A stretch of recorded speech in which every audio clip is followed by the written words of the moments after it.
You have two types of fat. You have white fat and you have brown fat. It's harder to burn white fat. The name of the fat loss game is let's not accumulate white fat. Cold shower will help convert white fat and turn it into brown fat.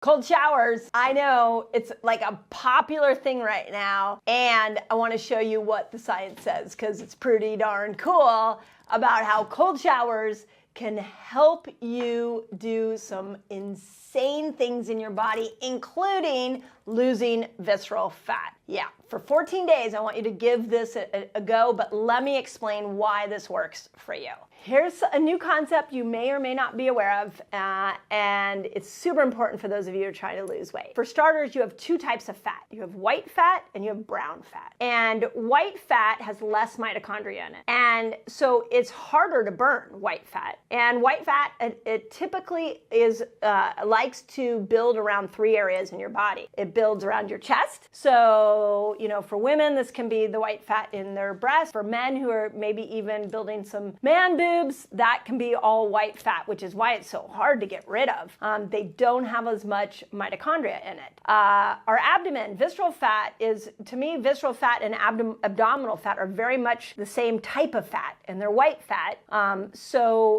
Less mitochondria. Visceral fat, of course, is the fat around your organs. And then the third place that this white fat likes to go to are your thighs, specifically the upper part of your thighs. So the name of the fat loss game is let's not accumulate white fat. But what if we've already accumulated it?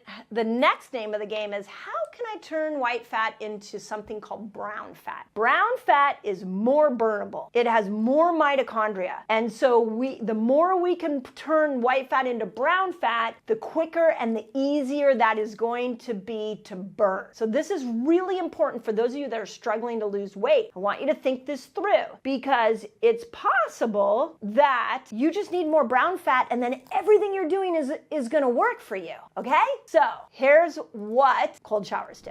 First, cold shower will help convert white fat and turn it into brown fat. How does it do that? It does that by supplying and activating more mitochondrial energy inside that white fat. So you can change white fat. It doesn't have to stay white fat, and you can turn it into brown fat so it's easier to burn. Fasting, by the way, does the same thing.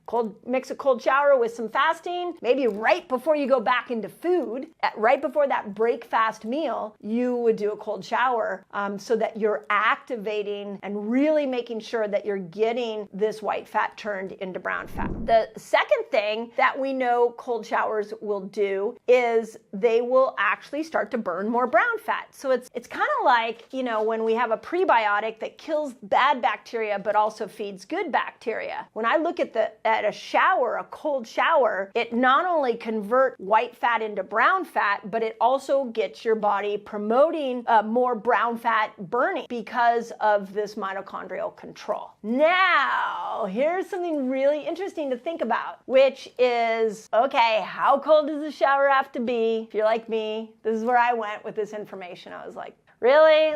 I'm not a fan of cold showers. I know I always feel better afterwards, but not necessarily something I'm like, yay, I get to take a cold shower today. So here's what you need to know. The shower needs to be 58 degrees. 58 degrees Fahrenheit is how cold that water has to be, and you want to be under that cold shower a minute to 2 minutes. The goal is you don't want to be shivering. So if you want to turn this white fat into brown fat, you don't want to shiver. So those of you that are cold plunge lovers and you're like jumping in the cold plunge all the time and you're shivering in there, there's a benefit to that. But if we're trying to turn white fat into brown fat, we want to keep it around the water around 58 degrees. We don't want to shiver. A minute or 2 is all you need. So I'm just going to leave the study there so that we can all geek out on it together. Now, another way of looking at this, and in the article, the study talks about this, is that it doesn't just have to be a cold shower. So I started to look at these principles of white fat, brown fat, and I was like, okay, well, where else can we put ourselves into some colder environments to get this transfer of white fat to brown fat and then to burn more brown fat? Well, being cold, outside being cold, in your house being cold, like you just need to keep the temperature that you're around or that you're in at 58 degrees. So now the trick is, don't put a sweater on. You don't want to, you're not looking to warm yourself up. You're looking to stay in that 58 degree environment for a minute or two so you get that thermogenic experience and you get the burning fat that you're looking for. I even started to think, could you find a way? I mean, I think it would be hard to bring your body temperature completely down to 58. Yeah, it would be really hard. Now come to think about it. If you brought your room temperature, so could you bring your room temperature down into the 58 area, and would you be burning more fat while you're sleeping? That's the way to look at it. Could we get that room icy cold? And I know all my menopausal women are like, yes, because they'll be burning fat while your menopausal symptoms are coming down and you're burning fat. All because you kept the bedroom at 58 degrees. That's kind of cool, right? So there's a lot of ways we can use this science to apply. I've even thought about, again, I'm throwing this out here, on this next statement, this is more of a curiosity. Could we all try this and see? I don't even know what like ice pack of areas that you're like, we always want to spot mobilize certain fat, but if we know that white fat exists around the abdomen, we know that it exists on the front of your thighs, there are things like I've seen some interesting advertisement for like vests that are cold that will bring your core temperature down so that you're burning more fat quickly. I have no idea if they work or not, but I started thinking, well, could you take ice packs and maybe put them on parts of your body that you wanted to burn more fat and see if it would just make that lateral transition of going from white fat to brown fat so that your fasting works a lot easier.